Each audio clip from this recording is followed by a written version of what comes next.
Hey, how's it going, guys? It's Nate here. And Skyrim is a lot of things, but scary isn't exactly one of them.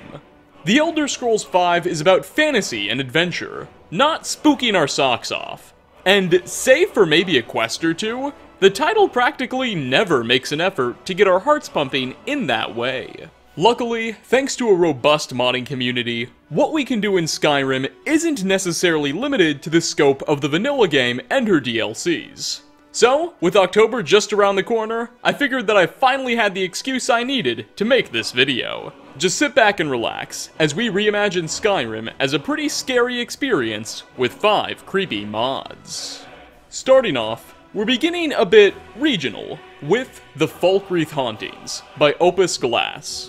So, the Falkreath Hold is described in the Elder Scrolls' lore, particularly by in-game books, as being a fairly eerie place. Its capital city is said to host the largest graveyard in Tamriel. Epic battles allegedly once occurred on her soil that ended thousands of lives, and left just as many bodies to attract necromancers. And at night, the novel, Cabin in the Woods, tells us of an evil spirit that lurks in the forests and descends on travelers.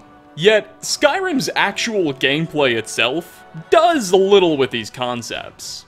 The graveyard is pretty pitiful compared to what the books tell us. There's no especially large necromancer presence, nor are there any evil spirits ruffling about in the woods for us to contend with. It just feels like quite a few opportunities were missed. Enter the Falkreath Hauntings to the rescue. This mod is designed to transform Falkreath into the uncanny land we've heard so much about. It does this by creating several new, dynamic, haunting-style encounters in the area. While generic ghost sites will now be a thing, there's 3 particular events that Opus Glass's mod focuses on the most. The first are the Cemetery Phantoms. Now, every night, the town will be haunted by one of a few phantoms hailing from its cemetery. The spirits don't really do anything malicious or bother you all that much. They just sort of hang around and freak out observers. If you wish to free their souls and stop the hauntings, there's a short quest that allows you to do so, by collecting a few new effigies, tiny magical items across the town, and proceeding to follow one of the spirits who will lead you to the witches holding them on Nirn, so you can murder those fellows to death and let them go. The second encounter is that of the Spectre of the Woods, a large spriggan-like orange being that stalks the forests. He has a head somewhat resembling a jack-o'-lantern, and can randomly ambush the Dragonborn on roads and paths. The Spectre is especially tough to permanently kill, as he mysteriously likes to just disappear mid-battle after being wounded, so strike fast. The third encounter is the Wisp of Lady Ilinalta. Lady Ilinalta seems to be based on the evil spirit featured in those Cabin in the Woods books I mentioned a little while earlier. She can fittingly be encountered on the coasts of Lake Ilinalta.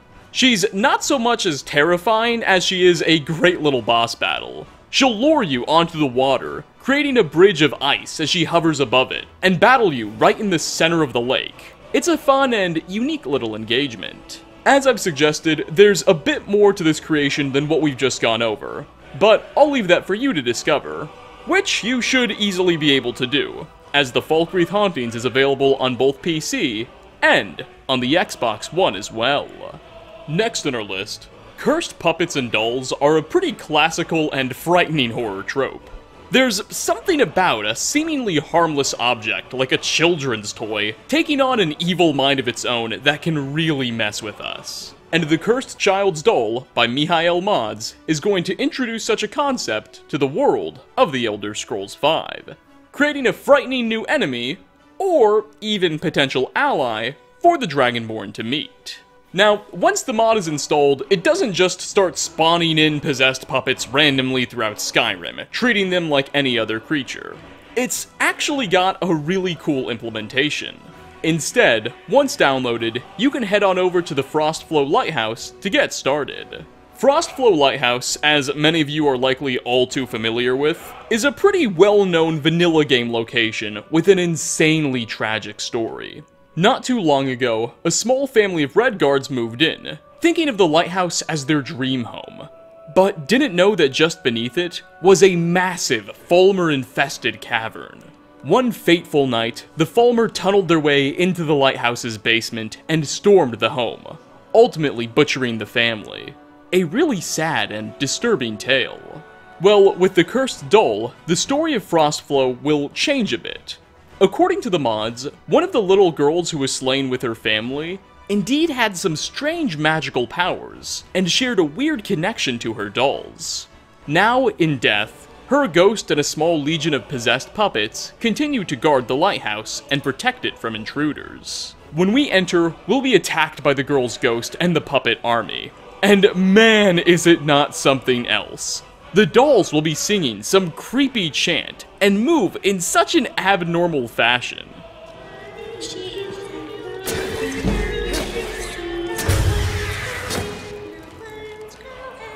I think if I hadn't already done a mountain of research and prepared myself, I probably would have been screaming in terror when I first ran into these characters, as if they were a surprise, it would have been horrifying. But once the ghost and her dolls have been slain, you can loot the spirit's ghostly remains for a copy of the new spell tome, Conjure Cursed Child's Doll. That will allow you to summon your own possessed little fella for 60 seconds. And this time, they'll be friendly. Well, at least to you. They'll still attack your enemies. As allies, they do seem to do quite a considerable amount of damage. And when you summon a doll, it has a unique power that allows it to create up to 3 clones of itself, allowing you to essentially have 4 of the things overrunning your foes with ease. And yes, they'll still be chanting that terrifying song. Overall, this mod by Mihail goes above and beyond, and definitely deserves a spot on any spook-themed load order. Coming in at number 3 is an incredibly unique project, Skyrim Underground by Ancient Kane. What this mod sets out to do is create an insanely vast and complex network of underground dungeons, sewers, tunnels, and caves that will allow you to travel across Skyrim, all beneath its surface. You can enter this system through a shady-looking trapdoor in Whiterun, and after a good 15 minutes of dungeon crawling, re-emerge in some bedroom in Solitude. I can't stress enough just how massive this subterranean network is, and it makes a clear effort to feel as uncanny and unwelcoming as possible. It's populated by a plethora of new and horrifying enemies. From mimics to weird giant skeletons, some of these foes will make you want to turn around and run for the hills. The damp, dimly lit feel throughout the new system makes everything feel unsettling enough. But many new environments are riddled with suggestively frightening bits of environmental storytelling that will really make you question the terrifying events that must have unfolded down here. The underground can be accessed and escaped from a number of new hidden doors and secret rooms scattered across the map. There's dozens of them, and you can read about each on the mod page. Navigation of the entire system is admittedly a bit confusing. There are some in-game maps as well as creative little markers sprinkled around that provide for some sense of direction so that you won't get totally lost. But it's not uncommon to be entering from somewhere in Riften, hoping to get to Solitude, and instead just winding up in some weird place in Morthal.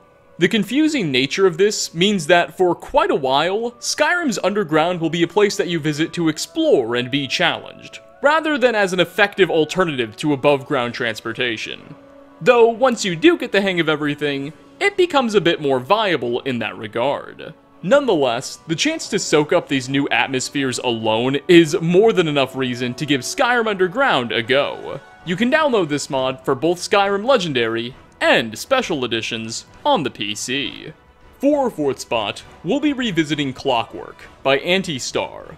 Now, this is a mod that I covered a while back, around a year ago, but it absolutely must command a space in any discussion that revolves around horror-themed Skyrim content.